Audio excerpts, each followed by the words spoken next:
देखो आज हम लोग चैप्टर पढ़ेंगे, चैप्टर नंबर 4।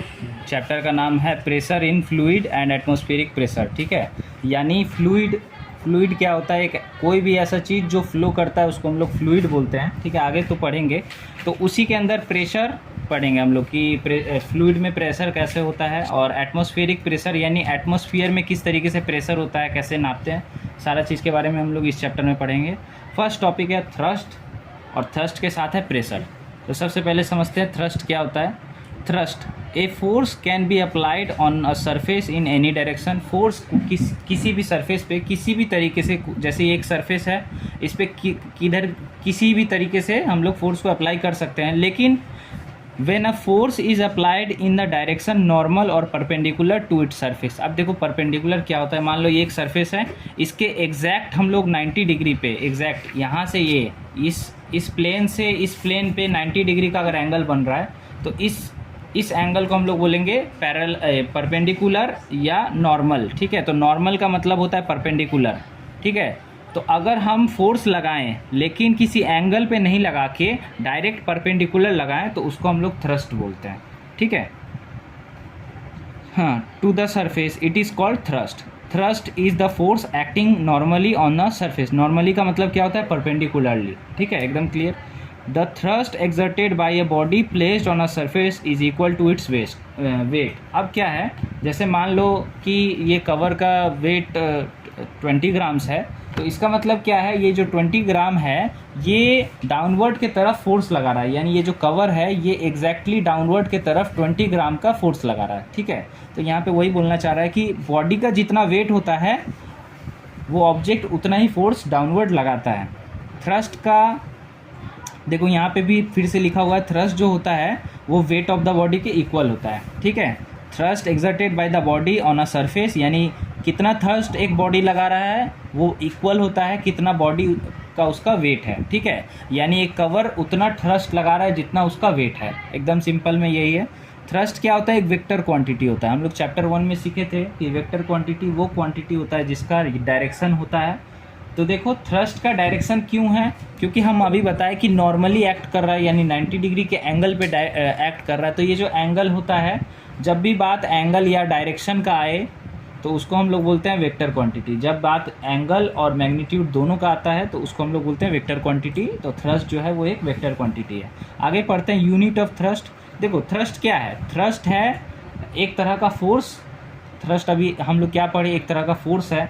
तो क्योंकि फोर्स का यूनिट न्यूटन होता है तो थ्रस्ट का भी यूनिट न्यूटन होगा। तो यहाँ पे क्या है? यूनिट ऑफ थ्रस्ट क्या होता है? It is measured in the unit of force.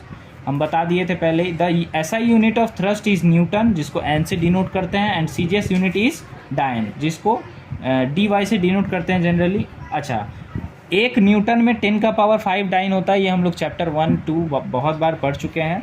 The gravitational unit, अब देखो ये क्या है? ग्रेविटेशनल यूनिट यानी कितने ग्रेविटेशनल फोर्स से एक बॉडी किसी को खींचता है, तो वो है, उसको हम लोग डिनोट करने के लिए यूज़ करते हैं KGF। ठीक है, किलोग्राम फोर्स। और उसका CGS यूनिट होता है ग्राम फोर्स। GF मतलब ग्राम फोर्स, और KGF यानी किलोग्राम फोर्स।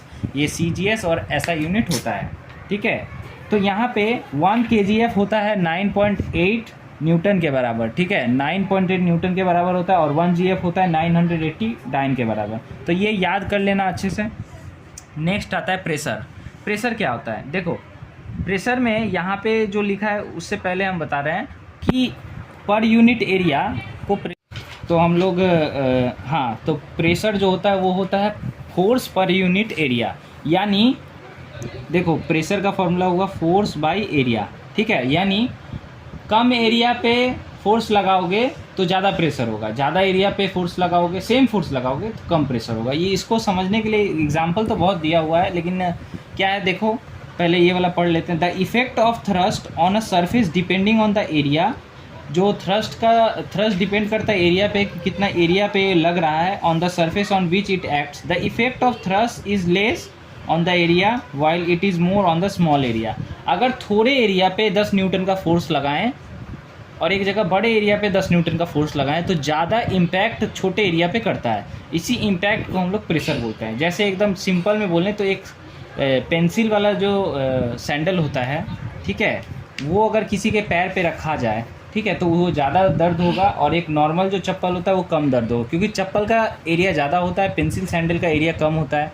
सेम वेट वाला पर्सन अगर किसी के पैर पे अगर रख दिया जाए, ठीक है, तो क्या है, वेट एक्सपीरियंस ज़्यादा होगा और ज़्यादा लगेगा सैंडल वाले पे, ठीक है। तो इसी को हम लोग प्रेशर का एक अच्छा एग्जांपल समझ सकते हैं। और भी बहुत सारा एग्जांपल है, जैसे जो ड्रम होता है जिसको उठाया जाता है, जिसमें पानी रखा जाता है, ड्रम का अगर हैंडल मोटा हुआ तो उसमें क्या है, कम प्रेशर लगेगा, और अगर हैंडल पतला होता है तो हाथ में दर्द होने लगता है। तो ये भी एक एग्जांपल हो गया प्रेशर का। और भी बहुत एग्जांपल है, जैसे बेड पे अगर कोई लेट जाता है तो बेड क्या है, वेट डिस्ट्रीब्यूशन अच्छा होता है, लेकिन अगर कोई खड़ा हो जाता है तो वो खड़ा वाला एरिया थोड़ा गड्ढा टाइप का हो जाता है। तो ये भी एक प्रेशर का अच्छा खासा एग्जांपल है। यहाँ भी एग्जांपल दिया हुआ है, if you stand on loose sand, अगर तुम बालू पे या माटी पे, एक लूज माटी पे खड़े होते हो, तो your feet sinks into the sand. तो हम लोग का क्या है, पैर धंसने लगेगा, ड्यू टू थोड़ा एरिया है इसलिए पैर धंसने लगेगा, फोर्स एक्सपीरियंस ज़्यादा होगा, ठीक है। But if you lie on that sand, अगर तुम लेट जाओगे तो क्या है, हम लोग धंसेंगे नहीं, क्योंकि ज़्यादा एरिया कवर होगा, ठीक है। Your body does not sink in to the sand. In both the cases the thrust exerted on the sand is same. Thrust जो लग रहा है, यानी मान लो कि जो वेट का पर्सन खड़ा हो रहा है या लेट रहा है, दोनों का वेट सेम ही है, तो क्या है, जो लेटा है वो कम स्पीड से धंसेगा, और जो खड़ा है वो ज़्यादा स्पीड से धंसेगा, क्योंकि एरिया कम है। जो खड़ा है वो अपना पैर का एरिया कवर कर रहा है। तो वही चीज़ बताया जा रहा है, when you lie on sand the thrust acts on a large area. जब हम लोग लेटे रहते हैं तो ज़्यादा एरिया में थर्स्ट काम करता है। And when you stand the same thrust acts on smaller area. जब हम लोग खड़े रहते हैं तो छोटे एरिया में थर्स्ट। अच्छा, तो अब हम लोग पढ़ेंगे, the effect of thrust is expressed in the term of thrust per unit area. अच्छा, प्रेशर का हम फॉर्मूला बता दिए थे, फोर्स बाय एरिया, ठीक है। प्रेशर का फॉर्मूला बताए थे, फोर्स बाय एरिया। फोर्स को हम लोग थ्रस्ट भी बोल सकते हैं, तो थ्रस्ट बाय एरिया बोलें या फोर्स बाय एरिया बोलें, दोनों सेम चीज़ होगा। यहाँ पे देखो फोर्स बाय एरिया दिया हुआ है, ठीक है। Pressure is equal to force by area या pressure is equal to thrust by area, दोनों सेम ही चीज़ है। अब अगर हम लोग यहाँ पे यूनिट निकालें तो फोर्स का यूनिट होता है न्यूटन और एरिया का यूनिट होता है मीटर स्क्वायर। तो प्रेशर का यूनिट क्या हो गया, न्यूटन पर मीटर स्क्वायर, ठीक है। ये ऐसा यूनिट है। अगर सीजीएस यूनिट का बात करें तो न्यूटन को हम लोग डाइन बोलते हैं और मीटर को हम लोग सेंटीमीटर बोलते हैं। तो ये क्या हो जाएगा, डाइन पर सेंटीमीटर स्क्वायर। तो ये प्रेशर का एसआई यूनिट और सीजीएस यूनिट दोनों हम समझा दिए। यूनिट ऑफ प्रेशर यहाँ पे दिया हुआ है, देखो unit of pressure newton by metre square, जो हम तुम लोग को बताए। प्रेशर को हम लोग पास्कल भी बोलते हैं, ठीक है, जिसको हम लोग पी ए से भी डिनोट करते हैं, ठीक है। 1 PA 1 न्यूटन पर मीटर स्क्वायर के बराबर होता है। अभी हम तुम लोग को बताएं न्यूटन पर मीटर स्क्वायर होगा एसआई यूनिट, ठीक है। एसआई यूनिट होगा न्यूटन पर मीटर स्क्वायर, सीजीएस यूनिट होगा सेंटीमीटर पर डाइन पर सेंटीमीटर स्क्वायर। नेक्स्ट पेज में है 1 पास्कल। देखो 1 पास्कल क्या है, 1 पास्कल अभी हम लोग क्या पढ़े थे, pressure is equal to force by area. अगर प्रेशर को हम लोग पास्कल बोलते हैं तो 1 पास्कल क्या है, 1 किलोग्राम फोर्स बाई 1 एरिया के बराबर। जैसे यहाँ पे दिया हुआ है 1 pascal is the pressure exerted on a surface of 1 metre per square 1 metre square by the force of 1 newton. देखो ऊपर न्यूटन है, नीचे एरिया है, तो उसी तरीके से लिखा हुआ है कि 1 न्यूटन बाई 1 मीटर स्क्वायर का जो एरिया जो फोर्स होता है उसी को हम लोग प्रेशर बोलते हैं। However, if thrust is measured in kilogram force and area in meter square, the unit of pressure is kgf metre पर सेकेंड मीटर स्क्वायर।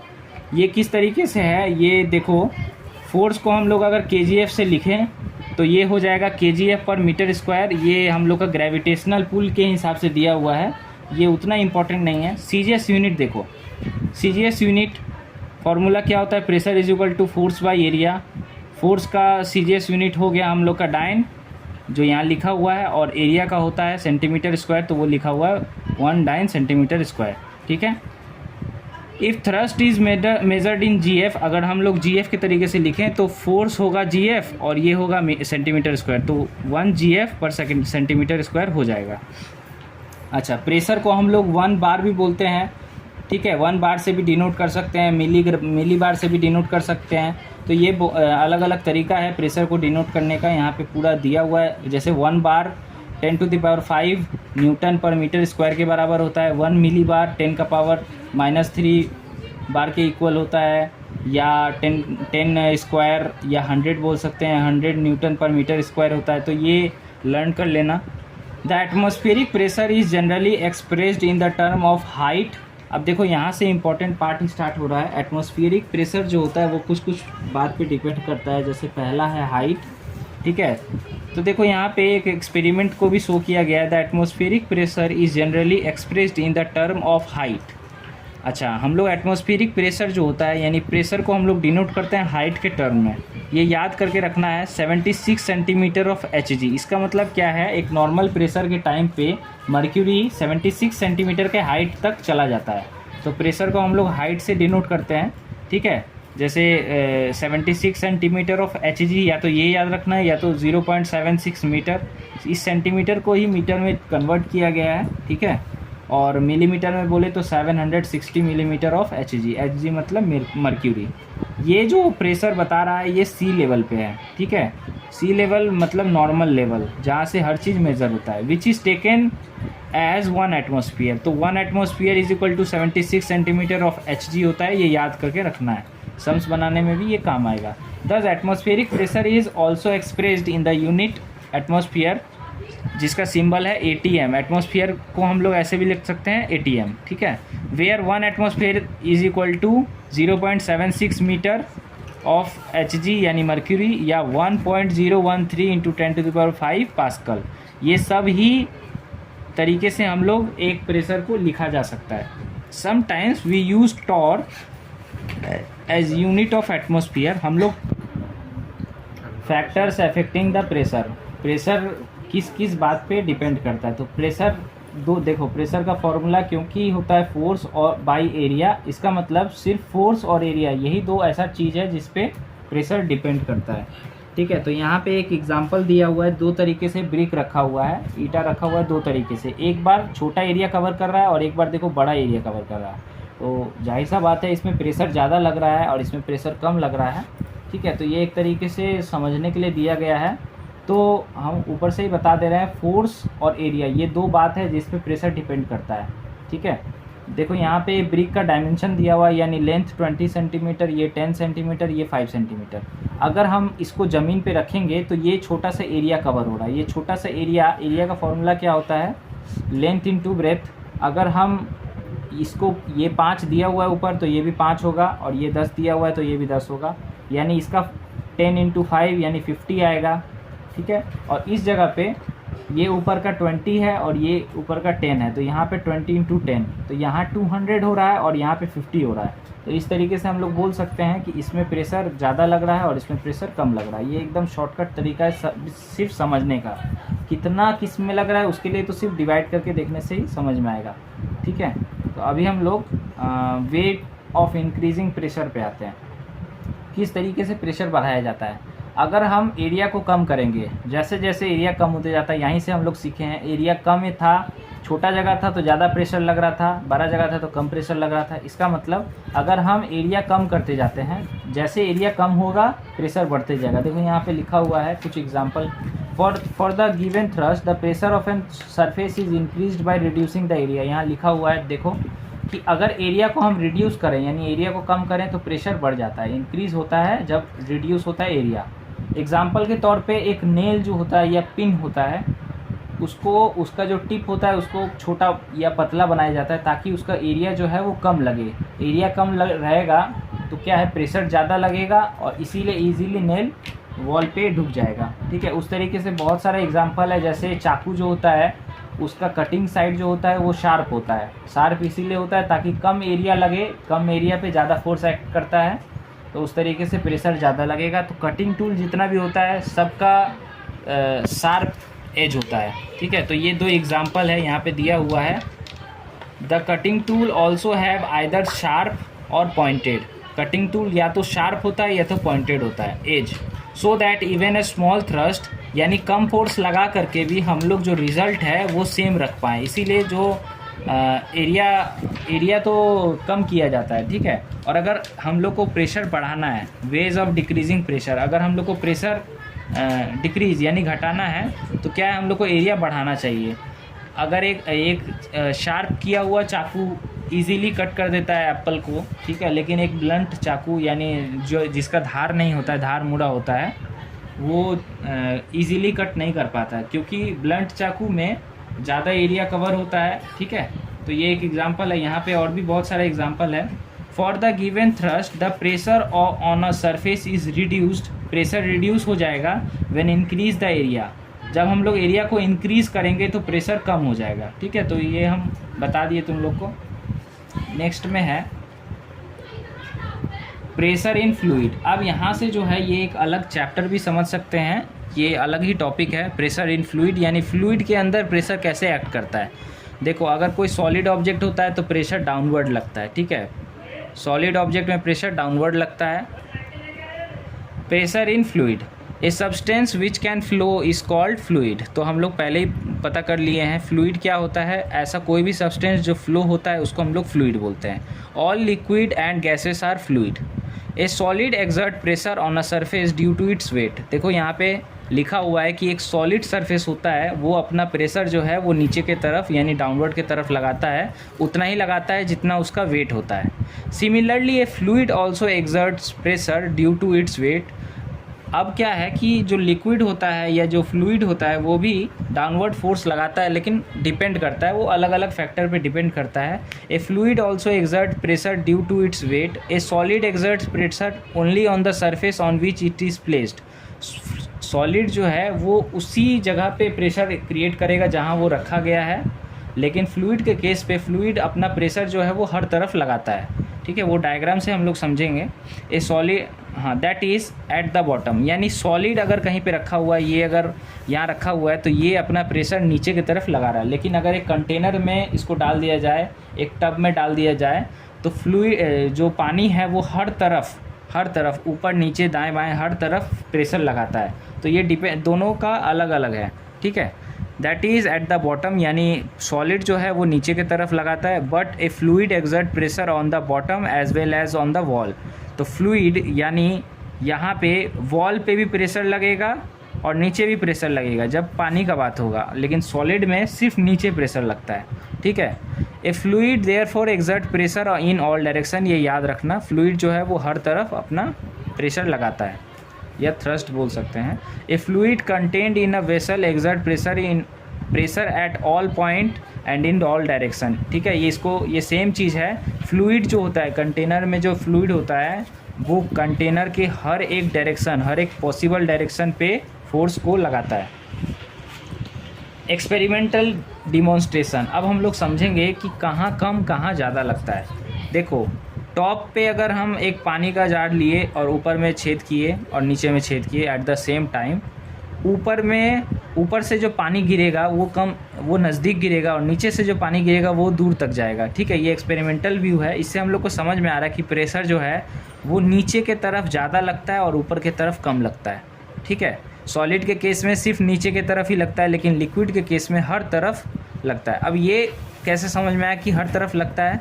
देखो, यहाँ पे अगर हम होल करते हैं तो होल करने से इस तरफ अगर फोर्स ना लगता तो ये बाहर निकलता ही नहीं। तो यही एक तरीके से हम लोग समझ सकते हैं कि हर डायरेक्शन में, तो ये कंटेनर में यहाँ पे होल है और यहाँ पे होल है, ये नीचे वाले होल से ज़्यादा दूर तक पानी गिर रहा है। ये हम लोग को ये बता रहा है कि नीचे में प्रेशर ज़्यादा है, इसीलिए ये पानी ज़्यादा दूर तक धक्का दे पा रहा है।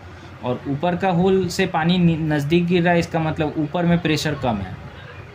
तो अब ये तो समझ में आ गया कि नीचे प्रेशर ज़्यादा है, ऊपर प्रेशर कम है। और एक बात ये है कि हर डायरेक्शन में फोर्स लग रहा है, ये कैसे समझ में आ रहा है।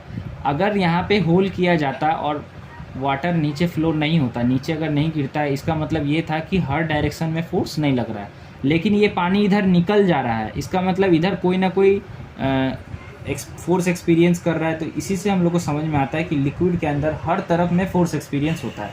हम लोग न्यूटन्स फर्स्ट लॉ में सीखे थे कि एक रखा हुआ ऑब्जेक्ट रखा ही रहता है, तो ये पानी रखा ही रहता, कहीं ना कहीं से फोर्स लग रहा है, इसीलिए ये पानी बाहर निकला। तो ये लिक्विड का फोर्स है जो पानी को बाहर निकाल रहा है थ्रू अ होल। ठीक है, तो ये इस तरीके से हम लोग समझ सकते हैं कि ऊपर में प्रेशर कम लगता है और नीचे प्रेशर ज़्यादा लगता है। इसीलिए डैम, जो भी डैम होता है उसमें नीचे वॉल ज़्यादा चौड़ा होता है और ऊपर कम होता है, क्योंकि नीचे प्रेशर ज़्यादा लगता है, पानी ज़्यादा फोर्स लगाता है नीचे, इसीलिए नीचे का पार्ट को बहुत स्ट्रॉन्ग बनाया जाता है और ऊपर का पार्ट को कम। ये आगे हम लोग बुक में पढ़ेंगे। द लिक्विड, अच्छा ये पूरा एक्सपेरिमेंटल व्यू था, छोटा में हम समझा दिए। अब यहाँ पे हम लोग एक सम्स के तरीके से समझेंगे कि किस तरीके से प्रेशर नीचे ज़्यादा लग रहा है और ऊपर कम लग रहा है। तो यहाँ पे देखो pressure exerted by a liquid, जिसका फॉर्मूला दिया गया है एच रो जी, इसको रो बोलते हैं। ठीक है, एच रो जी। जी यानी एक्सेलरेशन ड्यू टू ग्रेविटी, ये फिक्स होता है। जी का वैल्यू 9.8 होता है, हम लोग स्टार्टिंग के चैप्टर में पढ़े हैं। एच मतलब हाइट, और ये जो रो है इसको रो बोलेंगे। ये जो रो है ये डेंसिटी को एक्सप्लेन कर रहा है। ठीक है, हर एक लिक्विड का या हर एक फ्लूइड का डेंसिटी अलग अलग होता है। तो यानी प्रेशर का फॉर्मूला हुआ height into density into acceleration due to gravity. तो यहाँ पे अच्छे से डिफाइन करके दिया हुआ है। हाइट बोल सकते हैं या डेप्थ बोल सकते हैं हाइट को, क्योंकि नीचे की तरफ है इसीलिए हाइट भी बोल सकते हैं, डेप्थ भी बोल सकते हैं। डेंसिटी क्या होता है, डेंसिटी ऑफ अ लिक्विड, और उसके बाद है एक्सेलरेशन ड्यू टू ग्रेविटी। जी का वैल्यू 9.8 होता है, सम्स बनाने में काम आएगा। अब इसको सॉल्व कैसे कर रहे हैं, यहाँ पे दिया हुआ है। Consider a vessel containing a liquid of density P, इसको रो बोलेंगे। ठीक है, पी बोल दिए हम। अच्छा, डेंसिटी पानी का अलग होता है और हनी का अलग होता है, हर एक चीज़ का डेंसिटी अलग अलग होता है। अभी हम लोग वाटर के केस पे बात कर रहे हैं। ठीक है, लिक्विड के केस पे बात कर रहे हैं। तो देखो, मान लो एक सिलेंडर है। ठीक है, सिलेंडर को हम लोग पानी में डिप किए हैं, तो पानी में जैसे ही डाले हैं, the pressure on the surface P Q will be due to the weight of the liquid. अब देखो, ये जो इतना बड़ा कंटेनर है, ये जो बड़ा कंटेनर के अंदर में ये जो सिलेंडर डाले हैं, ये अपना फोर्स नीचे की तरफ लगाएगा क्योंकि ये एक सॉलिड है, और इधर में जितना भी लिक्विड है ये आसपास इधर उधर अपना फोर्स एक्सर्ट करेगा, जिसको हम लोग प्रेशर भी बोलेंगे। तो देखो यहाँ पे धीरे धीरे करके pressure on surface P Q will be due to the weight. P Q पे जो प्रेशर लग रहा है वो इसके वेट पे लग रहा है। देखो यहाँ डायग्राम में पी क्यू एक सरफेस है, इस पे प्रेशर लग रहा है इसके वेट के कारण, ये नीचे प्रेशर लग रहा है। The liquid contained in the container P Q R S of height H. देखो पी क्यू आर एस एक कंटेनर है, ये एक समझ लो सिलेंडर है, ये एच हाइट का है। ठीक है, यहाँ पे अच्छे से दिखाया हुआ एच हाइट का है। और उसके बाद क्या है, P Q as its base and face R S. Face है आर एस और बेस है पी क्यू, ये सब बताया गया है यहाँ पे। अच्छा, तो यहाँ पे देखो क्या है, the thrust exerted on the surface. Thrust का फॉर्मूला क्या होता है यहाँ पे दिया हुआ है। अच्छा, वेट क्या है, wait of the liquid P Q R S. ये जितना बड़ा बॉडी होगा उतना उसका वेट होगा, तो यहाँ पे पी क्यू आर एस से रिप्रेजेंट किया गया है। वॉल्यूम का फॉर्मूला, वॉल्यूम होता है हाइट वेट, वॉल्यूम का फॉर्मूला होता है length into breadth into height. ठीक है, तो यहाँ पे लेंथ ब्रेथ और हाइट तीनों को यहाँ पे देखो कैसे करके लिखा गया है। Liquid of volume of liquid कूलम P Q R S into density into g, ये जो है ये पूरा प्रेशर के इक्वल है। ठीक है, यहाँ पे अलग तरीके से किया हुआ है, इसको हम लोग कॉपी में अच्छे से समझ सकते हैं।